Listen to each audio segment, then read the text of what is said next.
Hey up everyone, welcome back. Right now I'm just chilling in this forest on the edge here in the middle of Derbyshire.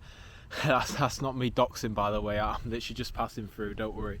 So yeah, I'm just going to chill here and we're going to discuss about the summer protests this summer because, you know, I've tried to just go about my day, tried to go about my summer just, you know, normally, but I've just ended up in all these protests, and we know that the political landscape at the moment, it's been very hefty, and there seems to be a protest every single day about whether it's like anti-migrant, pro-Palestine. So last year, obviously the big event that sort of was like the catalyst for like all these protests and even riots across the country was obviously the Southport stabbing, which occurred like in, I think it was July 2024, where obviously the Rwandan second generation migrants stabbed like numerous girls, killed 3 of them.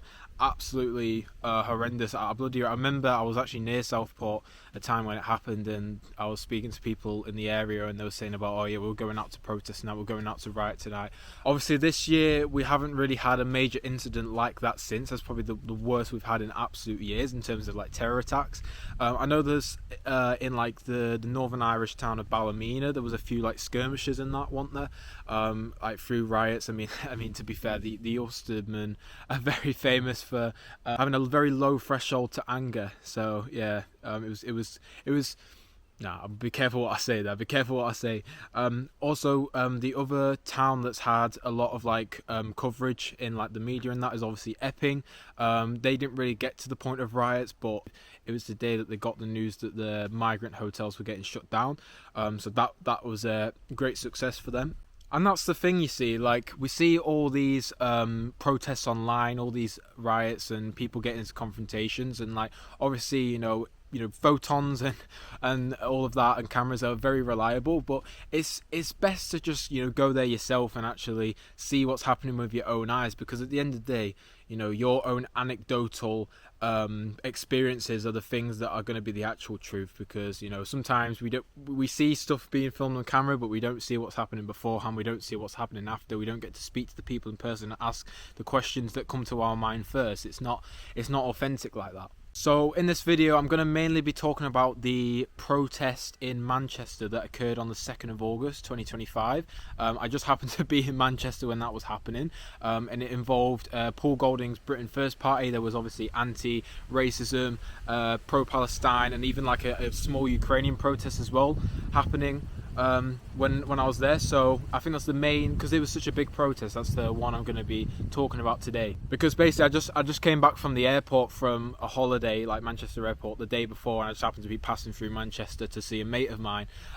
So yeah, that's kind of how you get caught up on it. I mean if you watch a lot of like Charlie Beach, for example, who obviously films all the chaos that happens in Manchester just about every Saturday, you cannot avoid the protest. If you want to go and mind your own business, you want to go shopping, you want to go to the Man City football match, you cannot avoid, you know, some sort of confrontation happening every single Saturday. Now when it comes to these protests and that, you'll see that I've titled the video that I've been observing these protests. I've not really been taking sides, and well, I haven't been taking sides, but I don't really feel neutral either. You know, most of the time I was standing amongst the patriots because they're the people that I resonate with the most, but I don't necessarily feel like I've got to be stuck to that side. I feel flexible, like, you know, I think the key thing is you've just got to, you know, keep to your own opinion. You've got to critically think what's actually being advocated for, what's being campaigned for at the end of the day, because you're not going to agree with everything on each side. Of course, you can go with the flags, you can go with the banners, you can shout and advocate for whatever you want to do, but I think, you know, reputation and all of that, especially these days where you've got like the Orwellian style AI cameras, you've got like hundreds of people with their phones out filming for social media, and it instantly gets uploaded. You've got obviously the police, all their eyes as well, watching on you, and you really just don't want to get caught doing something that you might regret. You don't want to get, you know, caught in anger. You don't want to get too emotional with it, and it's very, very easy to get emotional with these things, trust me. As I'm trying to observe it just as a neutral bystander, I feel myself getting riled up myself, and there is literally no way to escape it as well. Like honestly, I feel like I saw like loads of like undercover investigators and officers just like, you know, amongst the crowd of the protests as well, so you really can't get away with it either. Honestly, like the philosophy police are always out in full swing, and if you just, you know, get in amongst the protest, if you just attend the protest, chances are you're probably on a government watch list now for just being there, you know, potential terrorist, potential suspect in you know, future crimes, future hate crimes, all of that. No matter what side you're on, Palestine, Patriot, whatever, you're going to be basically on the database. Honestly, you could be neutral, you could be far left, you could be far right, you could be any of this. I mean, I actually saw one guy, he was holding up like a big massive board, like bigger than the size of him, some like guy with a beard. I'll probably put a clip up in a bit. He was basically talking about how Reform are basically controlled opposition, and they're basically scum, and they're not the right party that we need to vote in. And he was talking about all sorts of theories he thinks that could actually happen with the next government and that. So yeah, I'll quickly play that clip to show you. I do agree. I don't like Farage either. I'm not a fan. Farage is helping the establishment reinvent the uni-party, because the two-party system is destroyed. It's gone now. Here's Leo. How are you, buddy? I'm doing well, thanks, Monday. Yeah. Brilliant. Now, obviously, this Manchester protest was organised by Paul Golding of Britain First, and there was absolutely tons of Union Jack flags out, you know, guns blazing. And obviously, we know that with Manchester, since about, I think it was October 2023, you know, every single Saturday, without fail, there has been a Palestinian protest. There's always been anti-racism ones as well, anti-migrant, all of that. But they were drowned out. They were absolutely drowned out this Saturday alone, because obviously there was you know, the Britain First, they had like the big TV screen, you know, blasting like a film, you know, a political film, what they were talking about. And obviously it was just Union Jack after Union Jack after St George's Cross, you know, we had county flags as well. And there was Israel as well. There was Israeli flags. I must have seen about 2 or 3 Israel flags, and I was like, hang on a minute, why is there Israel flags? Well, since when was Israel part of the UK or so affiliated with the UK? Initially, I just thought this was like a silly thing to like antagonize the Palestinian protesters. But I just went up to one of the guys. I was like, "Excuse me, mate." I was like, "Why have you got like a Israel flag for this protest?" I mean, worse than that, he had like an Israel flag that was like merged into a Union flag. I was so confused. He was basically just saying this like gobbledygook about, oh, you know, we're all allies and all of that, and we're all fighting for one cause. I'm not going to quote the guy because I forgot what he said. He's waffling basically. Just thought, like, is there a deeper meaning behind this? Because I'm not going to talk about, you know, our Britain First and all of that affiliated with Israel. I mean, there's probably theories out there that they are. I don't know, but I know that when the EDL were going strong, Tommy Robinson, he's like a proclaimed Zionist, which I guess sort of makes sense when your whole sort of rhetoric is about, you know, going against Islam or more extensively radical Islam, because it's very confusing to really work out. But I think the thing that really hit it home for me was when, if you go onto Companies House, basically Companies House is like the sort of database for like all like the registered businesses and organisations in the UK. And even if you've dissolved your business and you no longer run it, you can still find the business on the database. It's all public to see. You know, type up like English Defence League. Obviously, it will come up with when the EDL were running, which was like, I think it was like between like 2009 and like 2014, and you can actually see the name of the actual company business name, like the legal business name, was called English and Jewish Defence League. So it wasn't EJDL, but the actual business name was English and Jewish Defence League. And you can look this up yourself. I think this has been common knowledge for like a few months now, so it's not even like I'm digging something up massively. But it begs the question, because there's a Bible quote about this that in Book of Matthew, which I've been reading recently myself, trying to get into Christianity and that. No, chapter 6, verse 24, and it basically says that, you know, no one can serve two masters. Yeah, no one can serve two masters, for either he will hate the one and love the other, or else he will be devoted to one and despise the other. But yeah, I was a bit unsure about this, so I've got like a quote here that I found in like the Jewish Chronicle when I was doing a bit of research. It says, as quote, "An Israeli embassy spokesman said, 'It is appalling to see the flag of Israel abused by thugs who stir up violence and tension between communities. Israel's flag is a symbol of the 2,000-year struggle of the Jewish people against racism and should not be manipulated by racists or extremists of any kind.'" Basically talking about the far-right Tommy Robinson. That evidence there is maybe suggesting like, oh, are these like British patriots just hijacking the Israeli flag flagged. Now, obviously, this isn't about Tommy Robinson, and we're not going to get twisted with Paul Golding. I was looking like to try and find stuff about, is Paul Golding just not the same as Tommy Robinson again? Is he just another like Zionist that's Israel first and not Britain first? But I couldn't really find very little evidence, so I'm not going to start making claims and all of that. It does beg the question, all these people that are coming to these protests, are they really Britain first after all, or are they trying to advocate for their own policies, or are we getting too heated up into these battles and that? The next thing I wanted to talk about is the idea of the what I call the saviour complex. On the right we've got many parties. We've got like Reform, we've got UKIP, we've got Advance UK now, Restore UK, it's kind of like Rupert Lowe's organisation. We've got like Homeland, Patriotic Alternative, if you want to go even more extreme than that. You'd think that we don't really need this many parties on the right wing, because quite frankly they've kind of got all like the same goals anyway, of stopping illegal migration and reducing the amount of like legal mass migration, or remigration, whatever they want to call it. But strangely enough, when you sort of linked all the different parties together, you had like Tommy Robinson, Nick Tenconi, Paul Golding, Nigel Farage, Rupert Lowe, all of that, it just felt really taboo. Like, whilst I was in the Britain First end, like the sort of like the meeting point for where they started the rally, there was a little stall selling like different like merchandise, and there was some books there as well. And I think the book was like one of Paul Golding's books, and it was called like The Battle of Britain. And on the front cover, as I'll show a picture above, there was like there's Paul Golding stood right strictly and sternly at the front, folding his arms like a a leader, or like some sort of like hero that he's trying to portray himself as. Now, let me know if I'm over analysing this, but does this not just look like he wants to be this saviour, this hero? Don't you think his like egotism's just through the roof, thinking that he's gonna be the one person that saves the UK? Because it's not like a sort of Avengers Endgame sort of thing where you've got all these different people from all across the political and cultural sphere that's making a difference. No, it's just it's one guy that's battled for Britain. Now, honestly, don't get me wrong, like I don't actually blame him at all for like portraying this sort of egotism, because quite frankly, egotism's very, very natural. I think it's actually ego that makes me want to create these videos, because I'm out here sharing my opinions, think they're actually worthy of being shared. That's egotism.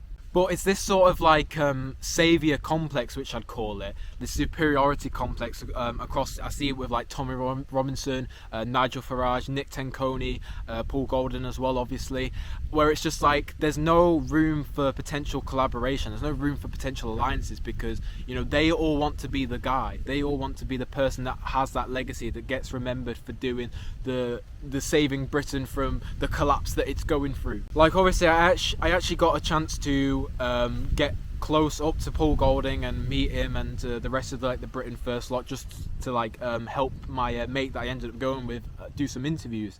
And there was a question that we ended up asking about Nick Tenconi, where Paul Golding basically just said no comment. One more question. What do you think of Nick Tenconi?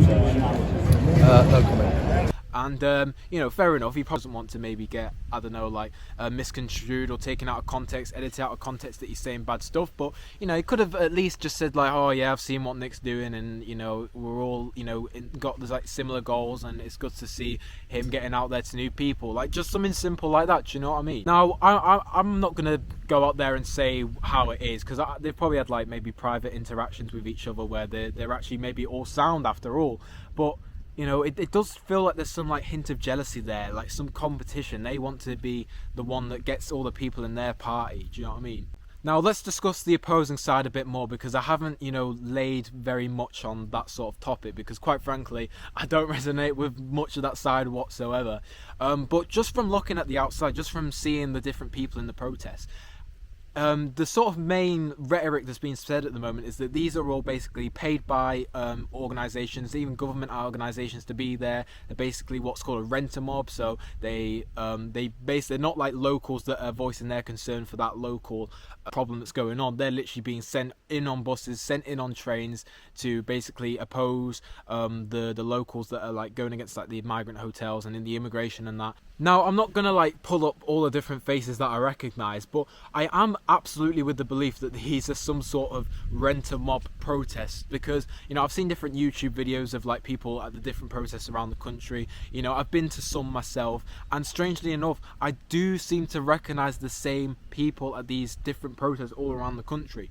And you know, obviously, you know, when you're on like the Britain First side, and you obviously get speaking to people there, you are obviously gonna recognize the same people from time to time. But for someone that hasn't been on the opposing side very much, I just recognize the same faces in different towns, and I just find it bizarre, unless they're all just like clones and they look the same. But I'm absolutely of that belief. These people that are allegedly getting shipped in, like, it makes you think, like, how smug do you have to be to go to someone else's town, someone else's local area, where they've got, you know, valid concerns about immigration and these hotels, and to just, you know, come over and say like, oh yeah, you know, these people, they're all racist, and you're all Nazis, and you're all this and that. Like, I just think it's crazy.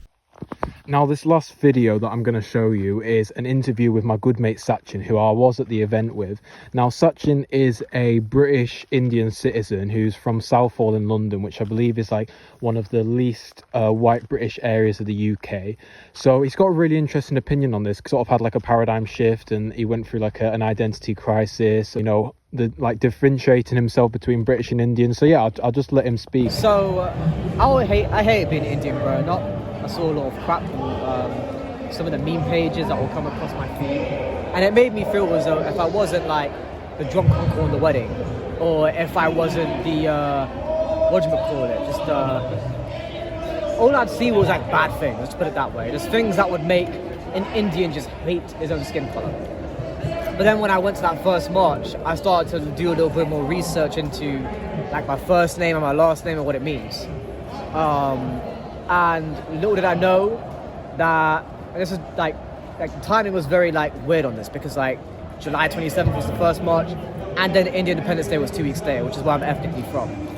So I looked into my last name and what it meant. It had royalty meaning in India, the Gupta Empire, the Gupta dynasty. And initially I went to that march because I wanted to ask questions about British history. I wanted to know what else was being censored, because I grew up with a lot of like cancer culture and censorship, and one of the reasons why I became more awake in politics, what got me more awake, was that I was seeing all these crowdfunding donations, and not to say that people are doing it on doing like a bad thing or whatever, but I'd always think to myself, this country has so many problems, and why isn't there a single one to help us with? So that's where it all started, like domino effect, and I found out about the WEF, found out who they're about, and then it just like it tumbled over. So basically, unlike a lot of people my age that have grown up with more or less like a left-wing bias, I've grown up with a right. That's the only way I can put it. Not to say all those guys over there are right about everything. I've seen some posts from Britain First about Southall, where it's only South for 90 seconds, but it just flips to a different part of the UK, like Ilford or bloody Chadwell Heath, in the same video. So I'm like, they cleared it up with me saying there's somebody else running the channel anyway, so it's like, what else can I really say about that? But yeah, that's how the identity crisis happened. And I thought about going to church more since I started reading the Bible, and it's like, okay, Christianity is just for black people, it's just for white people. That was it. But even though I grew up around a growing Catholic community, which are South Asians in itself, I only started to look at Hindi churches, Punjabi churches, and ironically Urdu-speaking churches, because Hindi and Urdu are more or less the same language. Once you get around to the difference of it and whatnot, since you are running a nationalist YouTube channel, per se, you go to the rallies. So I thought to myself, okay, I know a church that has over hundreds of Gospels of John written in Urdu. And I thought I'll make it a little side quest for me to go to all the areas that this grooming shit has been going on, and find if there's a Punjabi or Urdu enclave of a church to go to. I found one. Ironically, it's on the same day as this protest, so even if I didn't even get anything in there anyway, I'm gonna enjoy myself in Manchester regardless. I feel like I'm doing something purposeful, and growing up in Southall and stuff. I deal with a lot of like Indians and Pakistani lads, and before the last UTK march I was at, There was a lad who was Pakistani. You know, I grew up with him. He was in the same martial art class as me, and I found him with a bag of crystal meth. So these are the kind of type of people that I deal with anyway. So the best way I can put it, and it's not going to be to everyone's understanding. I get it. There's like concerns, you know, about especially like there's the whole far right, racist, like phobia sort of kind of labels that these things get tied to every now and then. But I will say, anyone that does have that doubt or just whatever, I don't blame you if you don't act on it. I personally don't blame you if you don't act on it. But what made me act on it was a lot of good ass things are outside of your fucking comfort zone, man. And this is coming from a man that comes from a brown town as it is. So I'm not gonna agree with everyone. I'm not gonna like everyone. I'm not gonna, you know, just do whatever. But that's kind of a filler at this point. I don't mean like do whatever and I'm gonna do like whatever the heck I bloody want to all the time I need to. But there's a way. Do you wish that you perhaps stayed ignorant and you didn't end up going down this political, cultural pipeline that you're in now? Sometimes I do. Sometimes I wish I'd never seen all the things that's been going on. Sometimes I wish I'd never turned on like X or GB News with a family member of mine and just see this stuff is actually being unfolded in everywhere else in the UK. I wish I never looked at a lot of things on the internet, man. I'm being totally honest with you. But these have given me a reason to travel, which I haven't did a lot in my 20s growing up. And I don't know, I never really found a reason to, as dumb as it may sound. But these have given me a reason to contribute to whatever I can. The only mate that I had in high school that used to always have my back, he was murdered in his own cold blood last year. I think about him often.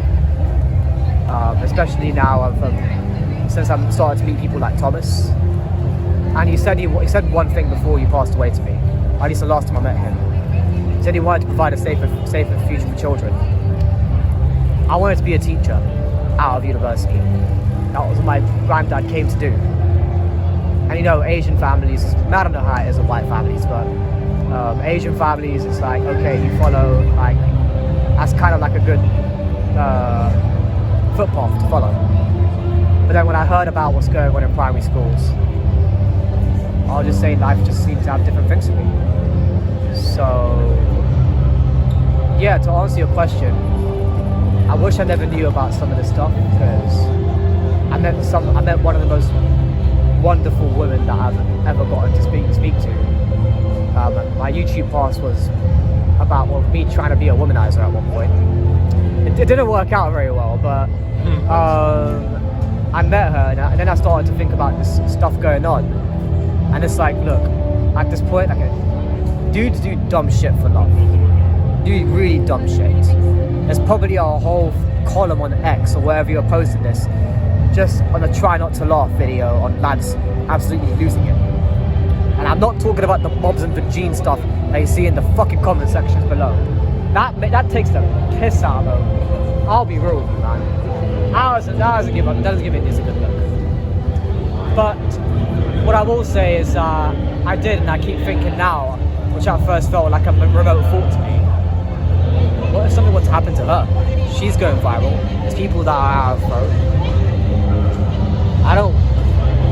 I didn't understand what was going on the other side. The town has been all brown, and I never cared to wonder sometimes why even in the club people were afraid to talk to the people that I came with, because most of the people I went clubbing with, they kind of took me on as their little baby coconut brother, and I was the one that was ending up like resolving like any like misunderstandings that happened with these guys.